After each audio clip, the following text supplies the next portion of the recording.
Hello, everyone, and welcome to my channel, As Told by Z.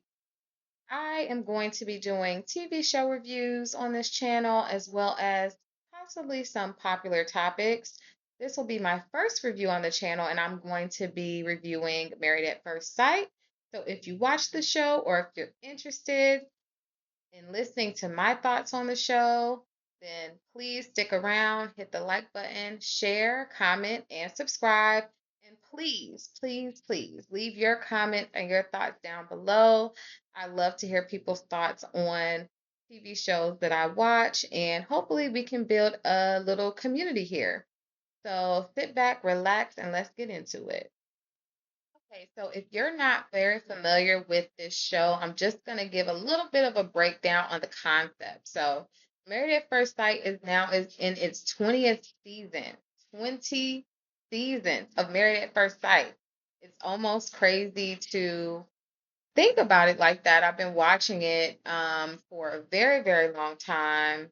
And it has had a lot of drama. It's had some love, not very much. It has not been very successful. But the concept is that two people who have not met their partner yet are volunteering to be set up by matchmakers in front of America for all to see. What happens? They're hoping for love. Sometimes they get it. Most times on this show, they don't. So let's see if they actually are able to make some love connections this season or not. The concept is pretty simple in theory, but in reality, it is very difficult for two people who have never met each other to actually be able to sustain a marriage. That's my opinion. If it goes well, then it goes well, but a lot of times it doesn't. Okay, so let's go ahead and get into this season. So this season, we have all new experts. So Pastor Cal is gone, Dr. Pia is gone, and Dr. Pepper is also gone. And I did not get all the tea on them leaving. I don't know if the network pushed them out. I know that the show is now on Peacock, so maybe that has something to do with it. And I know that one of the new experts was an expert on Married at First Sight. Okay, because I have been able to watch a couple seasons of those. And I'm kind of ambivalent towards him on Married at First Sight UK. I think that he got certain things right, but he also got certain things really wrong. And I think that on that show, I noticed him trying to kind of force his opinion onto the contestants rather than allowing them to express themselves and then derive what may be going on based on what they're saying. I found the other experts to be more educated, I believe, is the best way to say it, on how to actually help married couples. He is a matchmaker, not a therapist, not a counselor. He definitely states that he is a matchmaker. So I do think we have to take what he says with a grain of salt. But I also would really, really want to have someone who is actually educated in the field of therapy, couple counseling, or something to be on the show to give it some merit. And I did not see the other experts' credentials. I'm going to take a look at that, and I will probably edit this later.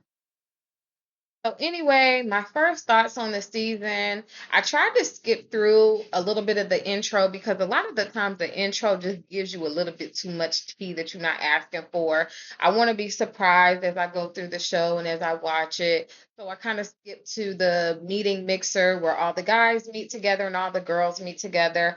And one thing I did write down was that, hey, they really didn't give us a lot of information on the ladies' backgrounds at this introduction mixer, but I think I got a lot more of an idea of who the guys were, what their background was. They spent a lot of time in the men's mixer and didn't spend much time in the women's mixer. So We got introduced to a lot of the guys, or I guess all of the guys.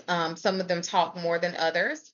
The people who I feel like I got to know a little bit was Mecca, who was the sanitation worker who has the cornrows, Felipe, who is the Brazilian guy who is a restaurant owner, and also Adam, who is I don't know exactly what he does for work, but he's really successful. He's really loaded.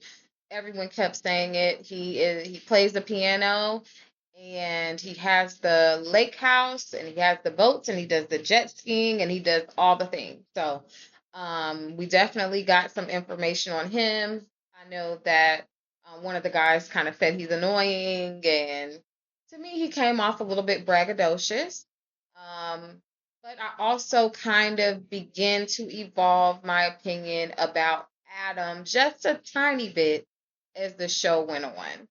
So, my first thoughts on the men's mixer, because there wasn't really a lot to go on the women's mixer, is that they all seem to be relatively attractive. Um, I saw some good personalities in there. It seemed like a lot of them had pretty good jobs, so that's good. And my overall first thought in terms of the contestants is that it just seems like it's a different group of contestants than what we usually see on Married at First Sight. Almost to the point where I was wondering, is this real or is this being produced? Are some of these people actors? Because it seems so night and day. Maybe because of the network that it's on, maybe Peacock has more resources to put into how they find people and maybe how they compensate people. I'm not sure, but it just seems like there are so many beautiful men, beautiful women, and who have a lot of good things going on, and it is a different experience. It's a different look, it's a different feel than the other Married at First Sight US seasons where it seemed like it was more, people, everyday people. Um, and so we'll see if that bodes well for the show or if it doesn't. Um, it was nice to see. And we also don't know exactly how this show is going to be structured this season. Maybe there are some people who have tea on that. I'm not sure. I'm just going to kind of watch it as it goes on to see how they're actually going to structure the season. Is it going to be like the UK version where they all come every week and they discuss what has happened and the experts sit down and they do it as a group? Or is it going to be the traditional Married at First Sight US version where they pretty much just go and talk to the couples individually and then they may have a meeting as a group um, a couple times or a few times throughout the season. So I'm interested to see how they're going to structure it, if it's going to be the version of Married at First Sight that we're used to seeing in the US, or if it's going to be like UK, or maybe they'll do something completely different. So I'm going to go ahead and focus on the three couples that they focused on this episode. That is going to be Tori and Felipe, Adam and Marisol, and Mecca and Belle Jolie. And I'm going to go ahead and just get started on Tori and Felipe. Felipe, his introduction was in the men's mixer, and he is a restaurant owner. He's 29. According to him, he had a glow up, and he said women are just the shallowest men. After his glow up, I guess he was getting more attention that he wasn't getting before, and he has realized that women are as shallow as men, or that they can be as shallow as men. I disagree, but that's his experience. He also mentioned that he does hit on customers and he cheated once. In the men's mixer, he just seemed to really have a lot of energy. I didn't have any kind of negative thoughts or anything about him. Um, and I was just kind of listening to him, and I think he did a lot of describing about him being a restaurant owner and how he works hard, but it looks like he parties hard as well. I think that throughout the episode, it was clear that his family is very loving. He comes from a very loving family, and he is a party boy. The expert even kind of pulled him aside and said, hey, I have concerns if you're going to actually be serious about this because you have been late to things, and you have missed maybe a thing or two. And he assured the expert that this is the life that I do live. I'll admit that, but if I'm with somebody and she doesn't like it, then I'll change. And, we know it can be hard to change people when they are used to a certain lifestyle, and maybe he'll change for a bit. Will he change forever? That's something that is yet to be determined. Tori, absolutely beautiful, beautiful woman. She describes having come from humble beginnings, being on food stamps, living in a trailer, um, using financial assistance for college. I mean, didn't we all? I mean, I know we didn't all, some of us do come from affluent backgrounds, but there's no shame in using financial aid. You got through college, that's the most important thing. But she seems like a really, decent person inside and outside, of course. Um, I think that they'll be a good match. I think that they mentioned certain things that were um, seem to align with each other. I think she even mentioned that she would not mind somebody who likes to be outside a lot. And by outside, I don't mean just outside in nature, but like outside, like on the party scene. She says she wouldn't really mind that. But she does have a serious demeanor to her a little bit. So I don't know if she really won't mind it. Um, but as the show goes on, we'll kind of see, how things end up for them. Um, I did write down one part where she was talking to, I guess it was her dad. I didn't quite get it. And she was a little bit scared, or nervous, saying that, oh, he might run away. And I was thinking, girl, there's absolutely no way in heck he's going to run away from you. You're absolutely stunning. In fact, the man might pass out. And funny enough, he damn near did pass out. Like he was just swept off his feet. He said, wow, as soon as she came out, and everyone loved it.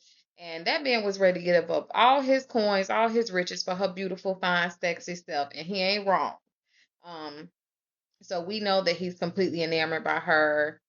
And she's stunning. And I think that they'll actually make a good match. So we're going to go on to the next couple.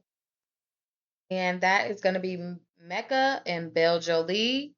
And again, Tori and Felipe, they sounded like a really good match. A lot of things that they said, it seemed to match up. I think they said a few of the same things during their interviews, and the same thing with Mecca and Belle Jolie. And see, this is what I'm saying.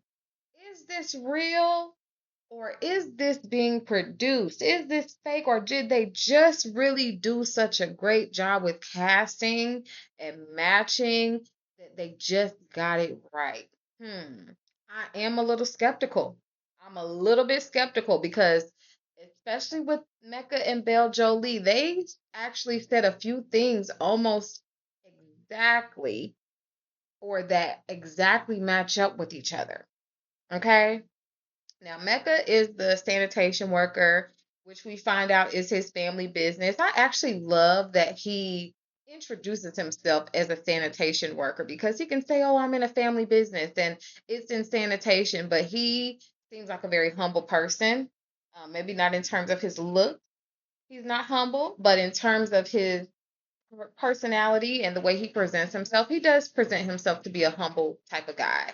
Um, and he introduced himself like that at the men's mixer, and I thought that that was really cool. He did mention in the interviews that he had some rocky times with his family. He lived apart from his siblings at one point. um Belle Jolie, she also mentioned that she doesn't have a relationship with her dad at all. She's pretty much been ignored by him all her life. He asked for a DNA test. She got the DNA test, and then he still did not make an effort to try to build a relationship with her. And that's just so unfortunate. One thing that she mentioned is that she wants to be able to have her kids be able to brag and say, my parents have been together for 35 years, which is something that obviously she does not have. So I thought that that was really nice of her to say the way she said it and just really beautiful. Some of the things that they said that were the same was about creating. I think he might have been talking about kids. I'm not 100% sure. She was saying that she wanted to create love. Another thing that was perfectly aligned was that he said he wanted his wife to serenade him at night. Now, he's a sanitation worker, but she is a singer songwriter. Um, she also does some additional work. I know that she was a makeup artist as well, but she's a singer. And so he's going to be able to get that serenade. And, that can't be more perfect, That's almost like a sign. That's giving me just a divine couple. Like maybe they were meant to be together. And I hope that Peacock is not playing in my face because if they are producing these couples and I'm gonna get all excited thinking that, oh my gosh, maybe God brought these people together on this show and this is so perfect and it ends up being fake, I'm gonna be highly, highly pissed off. Okay. But right now I'm gonna suspend my judgment and I'm just going to lean into the fact that I think that is a beautiful thing that they have been able to match these two people together who seem to be perfectly aligned. Um, Now, Mecca, his friends and family seemed so fun. I mean, his grandmother was so sweet, so cute. I mean, she was so amazing. She just is giving me, when you see her, she just gives you the energy of having a warm hug all the time. She just seemed absolutely amazing. Um, he also seems very sweet. Now, one thing I have to say, the ankles, those ashy ankles. His homeboys tried to tell him, even his daddy tried to tell him, and I'm wondering why couldn't anybody reach down into their purse and give him some lotion? It's not okay. Nobody couldn't give him no lotion for them ankles, you know?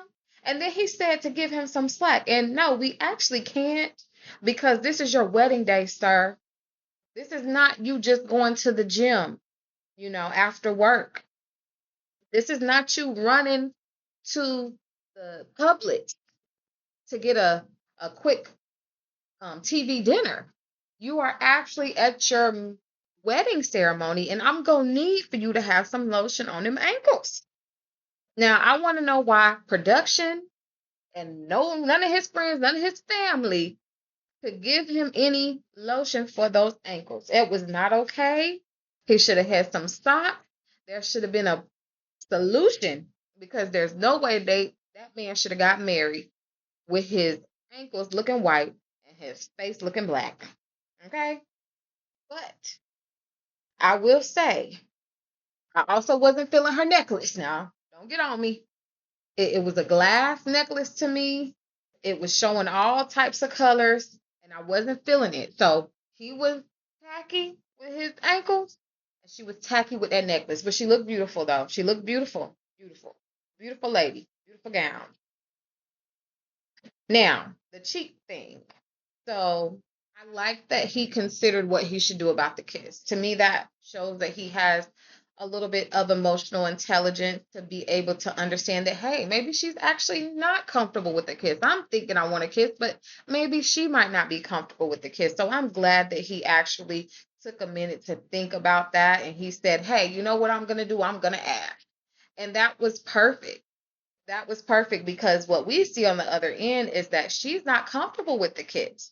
She's already planning to do the cheat kiss. So this is just to me another sign of alignment with the two that he already was able to come to the meeting between them with more realistic expectations. So he would not be let down completely by not being able to have the traditional kiss. Now, what his dad said is the cheek is for the weak, and he said the tongue means she's strong. And I disagree completely. Okay. Now, the grandmother, she gave some very wise advice, for a very wise notion and said, no, a cheek doesn't mean she's weak. That just means that she's cautious.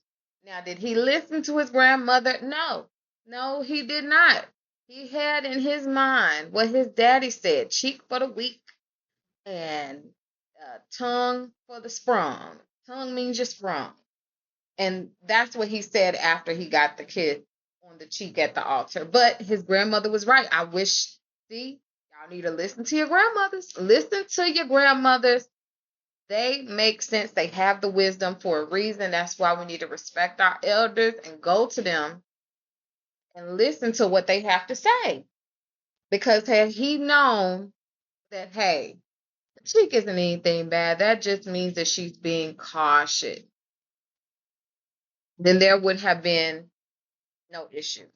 Okay. Um, what I did notice is that when they got married, he did seem a little bit needy of some validation, not in a bad way. I actually found it to be quite endearing, because during his interviews, he was talking about how good looking he is and how he wanted someone who was good looking. And he seemed to be a little bit insecure about if she found him to be attractive, because the first thing that he asked was, hey, when you were coming down to the end of that aisle, am I what you expected? Are you pleased? Are you displeased? Let me know something, because I don't know how to feel. I don't know if you're feeling me. I don't know if I look good to you. Am I ugly?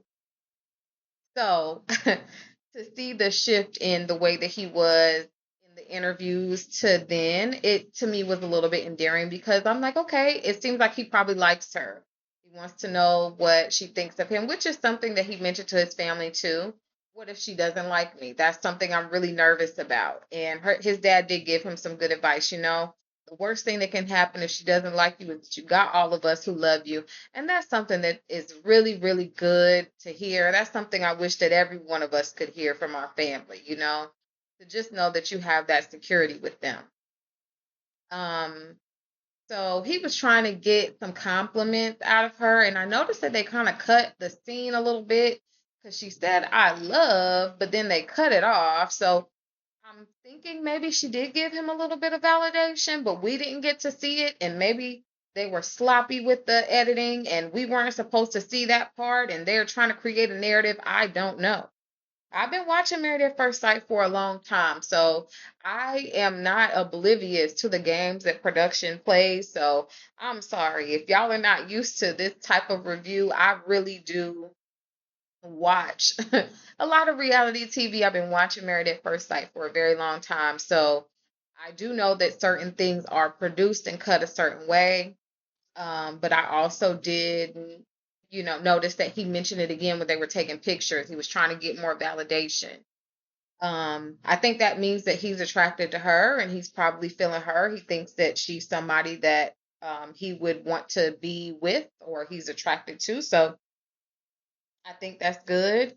Um, and yeah, I think that's all I have to say about this couple. I think they're a great couple. I think they're a great couple. I don't see why she wouldn't be attracted to him, but beauty is in the eye of the beholder. I would love to see, how she really feels about him and what she says to him, because we didn't get to see that.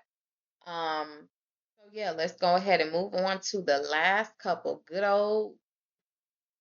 old Adam and Marisol, or Marissa. Marissa.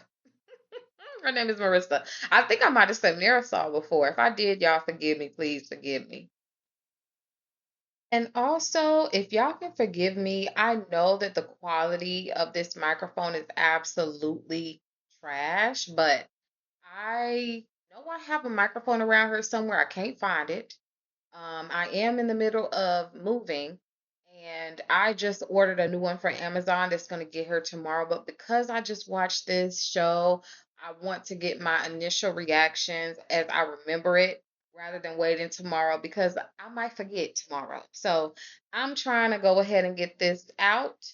I want to go ahead and, I said I was going to do a review, and I need to go ahead and make every effort I can now. The audio quality, it will get better, but just bear with me on this one. Hopefully, you all can hear everything. If you can't hear something or you didn't understand something, then please just comment down below. And again, please remember to comment your thoughts as well. I tend to be a person that has maybe a little bit different thoughts than other people on these shows sometimes. So if you disagree, or if you agree, or if you got something to add, or whatever you want to say, you want to just say, "Hey, how you doing?" Just say it below. All right. All right, let's keep it moving. So our last couple for this review and for this episode is good old Adam and Marissa. Okay. So I had a lot to say about good old Adam Child. They had a big focus on him in the men's mixer. And Marissa, they didn't really focus on her too much, but they didn't focus on any of the girls. I don't know why the girls got left out in the cold for the mixer. Like, were they just boring? What?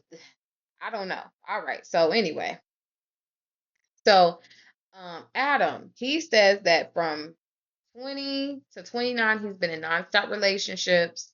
According to him, he was dating party girls that didn't want to be married. Um, he said that, the girls he was intentionally dating, and these girls, they just wanted to go and party and they did not want a marriage. And I completely disagree with the notion that a party girl cannot want a marriage. I think that most women want marriage. Now, there are some women that don't want marriage because of their own personal reasons, or because, we know what it's like dating out here. Sometimes you don't want to be bothered with the BS. But I disagree that a party girl cannot be a marriage minded woman. I partied in my 20s. I always saw myself getting married at some point, and um, that doesn't mean that you're not marriage minded. I don't like the idea that you cannot be a person who likes to go out and have fun and enjoy their life and enjoy their youth, or, you can party at any age, but, especially when you're in your 20s and your 30s or whatever, like, I don't think that one has anything to do with the other. Of course, there's a time and place. Sometimes you have to slow down when you have other priorities, but I don't feel like your life has to stop just because you want to be married or in a partnership. I think that you should be able to have fun. You should be able to have fun with your partner. And, maybe the girl is partying because she has not found the one yet. But if she found the one, maybe she would stop, or maybe she won't. Maybe she just likes to go out and have a good time and not be bored in the house. There are some people who are homebodies. There are some people who just like to be outside, and there's nothing wrong with that. And I said what I said. I ain't taking it back. That's just how I think about it. So anyway, that's my spiel on that. So good old Adam, he is set financially. Everyone says that he is locked and he is loaded, baby. And money is not a thing to him. Okay? He can make it rain on anybody. Okay? He ain't hurting for no cash. He's set. All right? He got the funds. All right? Okay? And I don't know exactly what he does. For some reason, I didn't get that written down. If I find it, you know, maybe I'll make an edit or put it in the comments or something. I don't know. Anyway, he says that he has everything. He has the money, he has the friends, but he's just missing that one piece, which is a wife. He is an adrenaline junkie. He describes himself as, he says it makes him feel alive. He's on the jet ski, he on the boat. He's doing all the things. And he also plays the piano. At first, when he was introduced to us, I wrote down Mr. Perfect. I wrote down specifically Mr. Perfect. I don't know how perfect he really is, though, because usually it's all a front. He seems very braggadocious, like a show off, not humble at all. That's what I wrote down, very brutally honest. I want to kind of not be so hard on the people, but that was just what I wrote down in shorthand watching it. To me, it just seemed like he was giving off, I have everything going for me. I'm super successful. I play the piano, but I just can't find a woman because the women don't want to be married. And we see that that is not quite the case. Um, as we were going through his portion of the show and his interviews, and the experts coming to his neck of the woods, the expert said, why haven't you met anyone yet? Seems like you have all these good things going for you, the career, the height, the looks, and he just reiterates he hasn't found the right one. But what I will say was brilliant is that expert actually was able to unearth the true problem. The truth about Mr. Adam is that Mr. Adam is a player from the Himalayas. Okay? He's an F boy. That's what it's giving. That's what it's giving. Okay? Now his friends, they seem to be convinced, oh, he's wanted marriage since he was 18, but in these streets, he got women running in and out of that lake house every other day. Okay? He just had somebody there the last week prior to him getting a match. All right? So the expert said, hey, how long did you see that lady? And he said, about 5 times, She did grace her presence, at my lake house. And the expert said, well, what's going on with that? And I guess he was kind of saying, she wasn't the one. I think she did like her. She enjoyed herself. The expert pointed out, I guarantee you she wants to see you a 6th time. If she saw you 5 times and she came over here, I guarantee you she like you. Right? And he said, well, yeah, she did say she had a good time. So the expert says, let's have a private conversation if that's okay with you, Mr. Adam. And Mr. Adam obliges. And they go and they talk. Okay? And the expert makes him do something that he probably has not done before in his life, which is be honest and accountable to a woman whose face you playing in.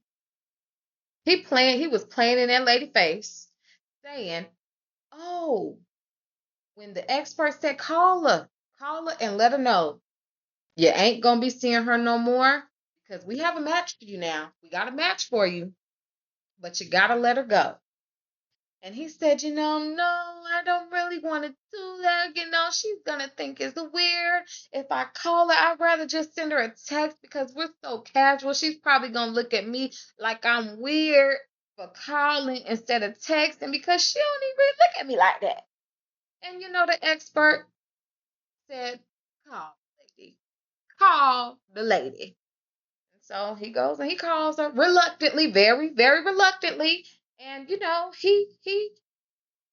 tells her the truth, and she did not go off the way I would have anticipated her to go off, and I don't know if that's the way that white women go off or not. Is her going off just, oh, you should be sorry, because that's really all she said. You should be sorry. Are you serious? That's all she really said. And I was expecting a little bit more, And I'm not trying to say that black women are aggressive or nothing like that, so don't even start with me. I'm just saying we're going to be a little bit more expressive with where you had us messed up at, probably, And we're going about our business, but we're gonna we're gonna give you a little bit more than that. So anyway, he ends up telling her, we done. We ain't got nothing else going on because I'm doing Married at First Sight. And that's just that. I'm finna get married. And she says, pretty much you weird. I know you lying. And you should be sorry. And, that kind of blew his whole cover because he's been saying, like, oh, I just can't find a woman who wants to marry me. And, I can't find the right one because you're running through women every other day. That's why. And these women want something with you because you got all this going on, but you don't want nothing with them. And what he said was, Well, I knew she wasn't going to be my wife because she doesn't like animals like that.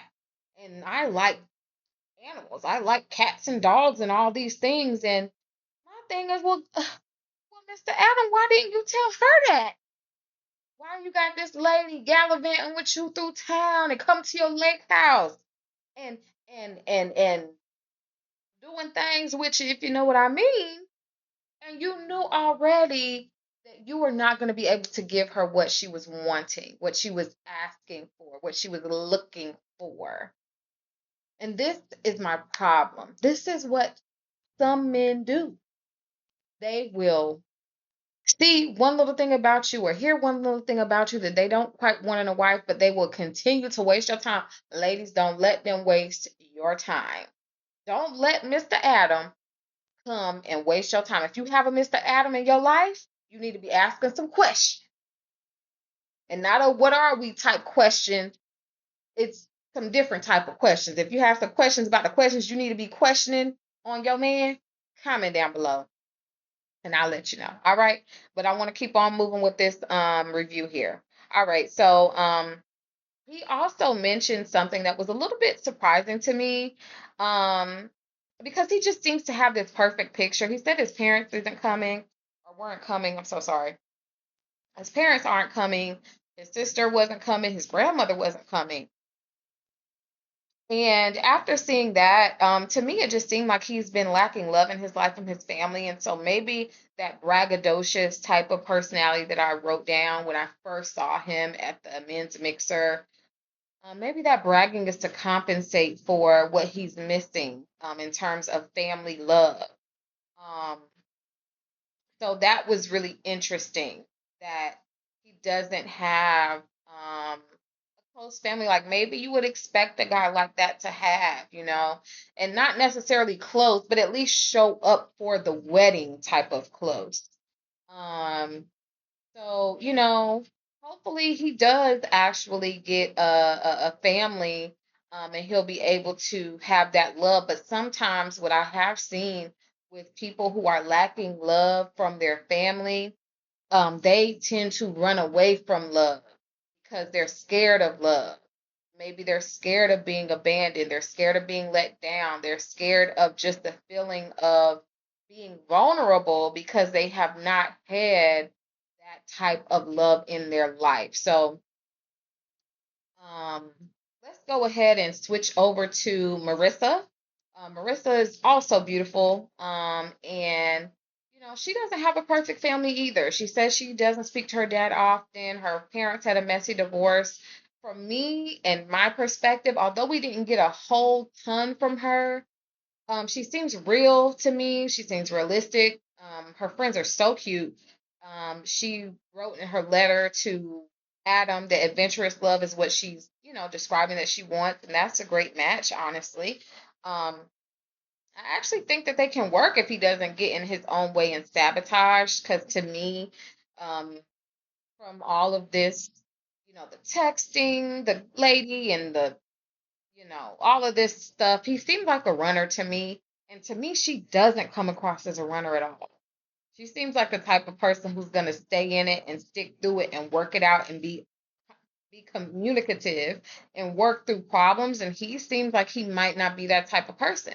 He seems like he might be the type that wants to sweep things under the rug rather than face them head on and be real and be honest. So I feel like, based on what she said that she wanted, there was a lot of alignment as well, I think, between what he wanted. She did mention that she loves animals.